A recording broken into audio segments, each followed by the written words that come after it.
For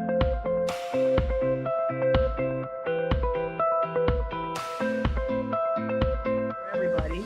And you kind of hinted at things throughout, but what do you wish that people would have done, or I guess things that you could have done, um, to change the uncomfortableness, for people of color within sports, or things that could be done to make people, more comfortable, to make things more inclusive. And so I'm starting with you, Mario, and I mean, there's a lot of ways you could go, but even like as a coach, what are things, you said with your recruiting, you're trying to, speak with players more and let them know, that it's a good place to be coming, I guess playing for you, or just the program you try to, create things that Mhm. you can do. Yeah, as a coach, I mean, this is kind of what we're trying to do right now, even in the department. I think hopefully as an institution too, is that we're trying to make sure that outside of the department, things can be somewhat normal for kids, no matter what color they are, and I know that there's going to be differences, and I think we have to embrace the differences of where people come from, but we need to really make sure that the kids that come to Central Washington because we ask them to, and we tell these kids that they're going to have the best time of their life here up to the point of graduation, and they're going to grow without being uh, without hitting roadblocks, especially racial roadblocks. There just cannot be that. And so the things that I feel that need to be changed are probably outside the department, because in the department, everything we're doing, I think this is the most diverse uh, population in the institution. So we're there together. We have each other's backs. But outside of that, that's where I really hope our student athletes voice their concerns. I hope they go out and be proactive to actually educate. And you guys are all super progressive. I mean, we're in a generation, Mal and I are in a generation that is, it's okay uh, not to be racist. That's kind of our generation. Now we need to be anti-racist. We need to do it. We need to make sure we're out there making sure that our people of color are embraced for who they are, not um, segregated in any way. And when I say segregated, it is there is, and we're generalized in a lot of ways. We're put into certain boxes, and we have to check a box for crying out loud, and I stopped checking that, whatever that yellow farm is, and because it's just not comfortable anymore. And so as a coach, when I go out there and recruit, I want to make sure that um, somebody who hasn't had the background that a lot of the kids that I've recruiting uh, through club or through um, better situations financially, I want to make sure that they are definitely not being treated different because of their skin color, or because of the way that they grew up talking. We all have different, and I've been here as long as Mal, right? We've been here for over 20 some years now, over half my life. And so I don't sound like I don't have any type of accent that I grew up with in a Filipino community. I just don't. And so there's some things where I get a kid who speaks great English, but she has an accent, and it's like, oh, you speak really good English. Why the heck would you say that to her just because she has an accent? And it's just like those are those microaggressions right there, where it's just like, boom, now you're automatically different. And Elmsburg doesn't help. It's a great community, but you go in here and you ask kids from the city or some urban communities, or even just another country or an island, they're coming over here. It's like Ellensburg already has that, and has that stigma. So I guess to answer your question, what are some things that I would like to see and help my student athletes with. It's really outside the department, but also for them to embrace their differences, that they know that they're different, and go out there and really get to know people one-on-one and break that barrier within our own community first. And I know I'm getting into a different thing, but the whole social media part, it's awesome, great, we need to do it, but I want my kids to come in here and go face to face with somebody and really get to know people. And like I said, when I grew up in a white community in high school, and then I was back into just people of color, it was a shock. I'm like, what are we doing here? Why am I just with the black and brown guys? Hey, there shouldn't be that anymore, And so I don't want any of my kids coming in here thinking that. It's changed for sure, but it has to change even more. Thank you. I like the embrace your differences. I like that. No commentary on this one, but I like that. Embrace the differences. Now your turn. Okay. One more time with the question. So essentially, just what do you think, or what would you like to see done, or what would you like to, I guess, what kind of things did you do to make people more comfortable, to make things more inclusive? Yeah. Man, there's so many places to go with this one. But I remember when I came to school, there was a guy named Robin McAlpine. Mario, you might remember Robin McAlpine. He was a admissions counselor, and he was, along with Dr. Pappas, was given the charge to actually go out and really connect with students of color. They knew what was going on here. I mean, at that time, I think Central was less than 10% people of color, maybe 10%. And so I guess part of that is, I heard someone say once, they said, diversity is like being asked to the dance, and inclusivity is being asked to dance, which is two different realities, right? When you're at the dance and you're not dancing, it doesn't feel very good. I mean, unless you're out there and getting asked to be a part of it. And so one thing I think is just we need to be deliberate in that effort to reach out to our students of color and to include them in things, not just that are diversity panels and such, but also like other leadership opportunities, things they can be active in. And I would say that our department does a good job, because our students are, they're involved with volunteering quite a bit with all the teams. And so one of the things that I really love is when my son was going to a local elementary school, and I'd drop them off and I'd see all the players out there, a lot of the players out there volunteering at the elementary school. And it really just bridges the gap, and that's a deliberate way of kind of putting people in space.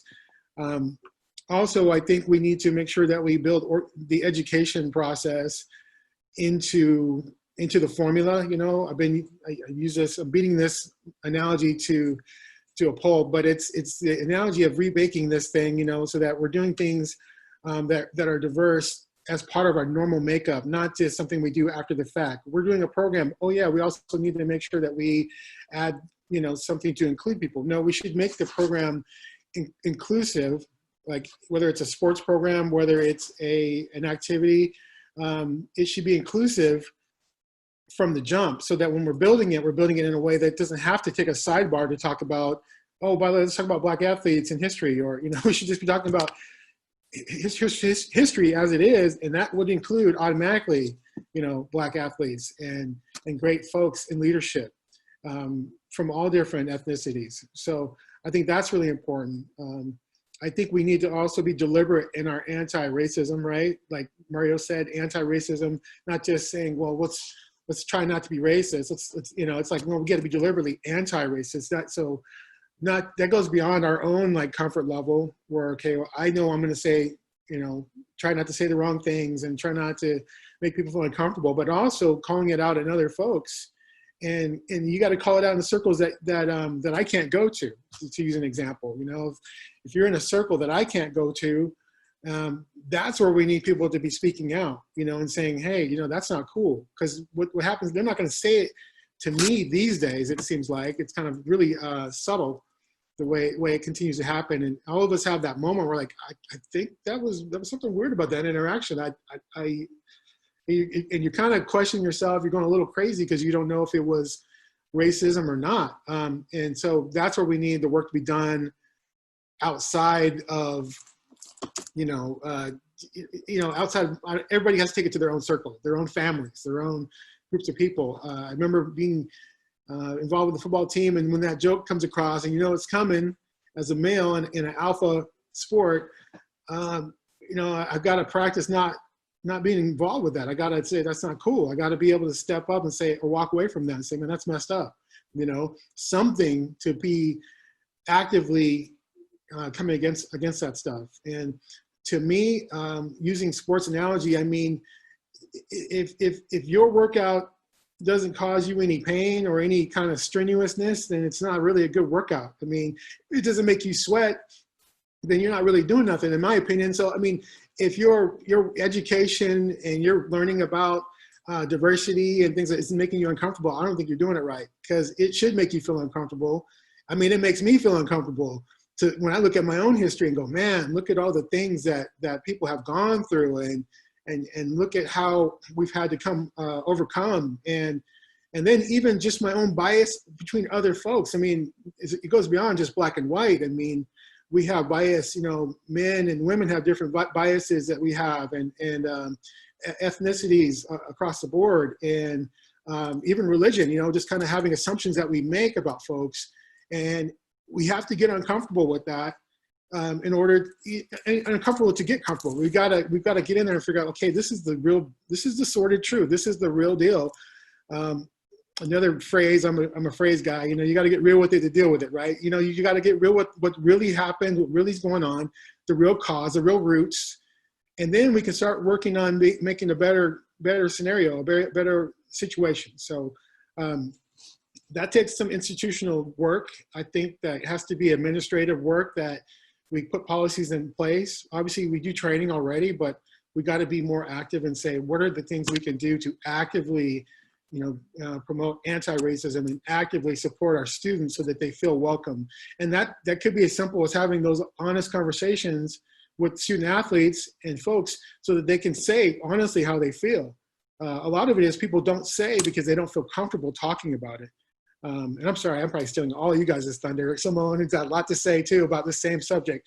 So I'm gonna stop with that, but I always get on a rant when it comes to this subject. But Simone, you take it.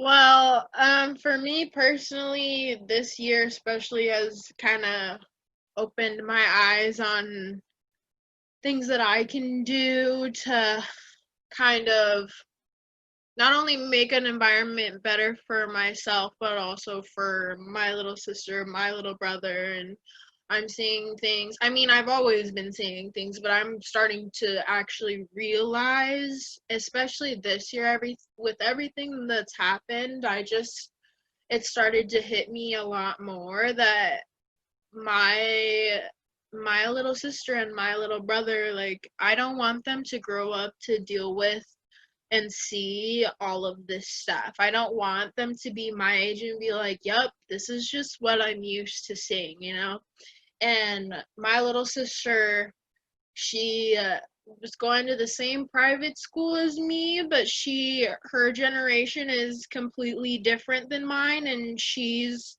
being treated differently in ways that I never experienced at that school. And so I think the most important thing, it's really something that's gonna have to be done like individually, in your own heart, in your families, is just education. You need to educate your kids. Like, I'm just speaking for my little sister, just because I hate hearing her cry to my mom about what this girl said to her at school, why she's asking her these questions. And she won't talk to me about it because she already knows I'm gonna get an attitude and be like, who is it? Tell me who it is, and I'm gonna do something about it. So she doesn't even tell me anything, which is fine, because I get so upset, and I'm just like, I didn't have to deal with that at that age, and it just seems like it's getting worse hearing it from my little sister. I'm not my little brother, he's a half brother, so I don't live with him and I don't see him as regularly as I would like to, but I just know that he's gonna have to deal with the same crap, and he goes to a public school, so I already know it's gonna be worse. So it just needs to start with our education systems, and we can't, like what Mario said, checking that box that defines who you are. Like, I don't do that either. Why do you need to know what color I am? Why kids don't need to see color? That's their friend. You don't need to say that's my black friend. That's my, when we stop doing that, and that's my friend. Like, we're all people at the end of the day, and I think that's like the hardest message to get across to some people, is that it's just it's really hard, because I'm trying to find my voice. I'm starting a club for student athletes, for social justice, actually, and so it's just going to be a place where we can all come, feel safe, unity, you know, and talk about things that we want to talk about, or just express what we're feeling, and just have that discussion, that open discussion, especially. And it's just all colors. That's what I want. I don't want it to just be mainly minorities. I want a bunch of white kids to come. I want them to get educated. I want them to hear our stories that go on at the Circle K that they're just going and shopping at. Like, something happens. Random people will say the most ignorant stuff to you, but it doesn't affect white people, because it's not on your radar, so you don't see it, you don't hear it. But it's something that I have to deal with. It's something that my parents have to deal with. My mom got so many dirty looks when I was growing up in Kennewick. She got the stories that she told me broke my heart. And I'm like, I'm 2 years old, I'm a toddler, and she's getting dirty looks from elderly couples because she's a white woman holding a black baby. Like, it's crazy. And so it just needs to be about educating people and really finding that change. I had a friend from high school, and I consider him a friend, but he degraded me. He sat next to me in my math class and degraded me every day on my skin color, on my hair, but he put it in forms of jokes. And everybody else was laughing, so it would look weird if I was not laughing. And like I said, I'm kind of a shy person, and so it is kind of just like a submissive, like, acceptance thing. Like, this is just what it is. Like, I'm in a majority white class. You're gonna make a few black kid jokes, and you're Hispanic, so that doesn't help either, you know? So he reached out to me a week ago, and he told me out of the blue, and he said, I'm genuinely so sorry for how I treated you in high school, because every day he had a joke to say about my hair, about my skin, about just the way that I talk. And so the fact that he had that realization he told me, from everything that's going on, I really realized that I treated you like a piece of crap. Like, I don't even know why you were friends with me. And I'm like, I don't know why I was friends with you either. Part of me was intimidation. Part of me was just like, you're making everybody else laugh. So it's a joke. But it's not. It's really not. And it's not funny. And so those jokes that come up now, nobody says them around me, because I don't tolerate it, and I don't laugh. But I tolerated all of that in high school. And so that was just something that I really had to learn and realize that that's actually a form of racism, and I didn't realize that until recently. I'm like, you're actually degrading me and putting this stereotype in my head that I need to act a certain type of way so I can fit in, so I can hear less of this. So it really is just about education for me. Like, if we really could just get people to understand and educate and learn that it's not just, I don't even know how to explain it, but people just will watch one type of thing, a certain type of thing that they feel is, people will listen to and watch what will help them sleep at night. And if you're not a minority and you don't have to see and deal with, we've had to deal with this from the jump. From the day we were born, we've had to deal with this, and our parents have been in our ear about it. So we know. And so we can sleep at night because we know that this is real life. But a lot of white people don't want to accept that this is real life for us. And so they're just going to turn a blind eye. They don't want, so we need to educate it. We need to make it a comfortable topic, even though it is so uncomfortable to talk about. But we're getting more passionate, especially my generation's getting more passionate to talk about it. I mean, I'm ranting about it right now, but it's just like, it's so serious. And I mainly, like, I know we're not going to see fast change right away, but I want change for my kids. I want change for my little sister, my little brother. I want change for their kids. Like, I'm tired of the labels that gets thrown around. I'm tired of the stereotypes. That's what's got to stop. Just the baseline, just the little jokes and the little subtle things that just don't come across right away as racist, but it makes your skin kind of crawl because you feel uncomfortable that you don't want to talk about. Like, that all has to stop, and we have to educate and make that known that is racism. So my rant's over now. I'm sorry. That was really long. Totally fine. Totally fine. All rants are welcome. Ajanique, you can go ahead and go on yours. Okay. I would say that when people like holding themselves accountable for like what they say and everything, and like she said, educate themselves on like what's like really going on, like, because like, I don't know, like when people say certain things, I guess they just don't think people have feelings or something. I don't know how to explain it, but it's just like, just knowing that saying certain things affects people. So it's just like knowing what you're putting out there, like it has an effect on people. So that's it. Okay, and if I could add, my little, not 2 cents, but like 10 cents to this, because I agree with, everything, especially, and I'm not really as big of a sayings person as you, Mal, but I do like, for me, one of my mottos is to get comfortable being uncomfortable just in life, to try new things, for anything. But especially with this right now, it's uncomfortable conversation that people, naturally want to avoid because it's uncomfortable. Like, it's going to remain uncomfortable. You have to have it. Like, it needs to be had. And again, it's not enough to just say, I'm not racist. No, you have to actively be anti-racist. And in order to, make sure you're actually doing these things, you have to have that uncomfortable conversation where you're actually understanding what it means to be racist and how maybe some of the things that you said that you thought were funny jokes, Simone, were actually not jokes at all. Like, they were not nice. And maybe the person's only laughing because everybody else is. And that's one of those, just learning to accept things. So that's how it is. So like for me, I agree as far as like things that can be done with everything that you guys have said. And I think education is like the biggest one.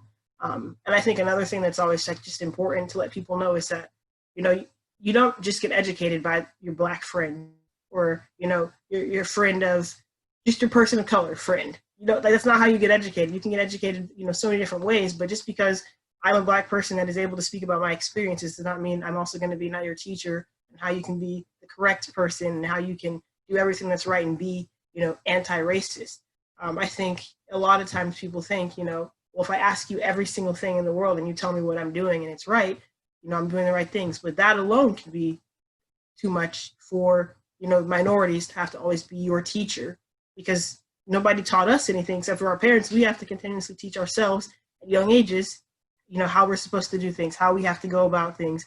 At the age of 12, you have to learn that you have to act a certain way on a basketball court because an official can come run up to you and point his finger and say, treat that girl with respect because you look kind of scary. It was bigger than you and you guys were playing together. Like, things like that. I think, you guys all make good points as well as far as, these are things that, we just dealt with for as long as we had growing up, but we want better for, the future, our future. And so for the younger generation rather. And so like we were able to, learn to accept and to deal with things for ourselves, but it's like, hold on, I've got a younger brother, I've got a younger sister, I've got a niece and a nephew. Like, I was able to do it for myself and I felt like it made me who I am, but I don't want them to have to go through this. And I think that's why it's so important, to have things like this, to be able to like, speak out, share your experiences, and then, try to make that change.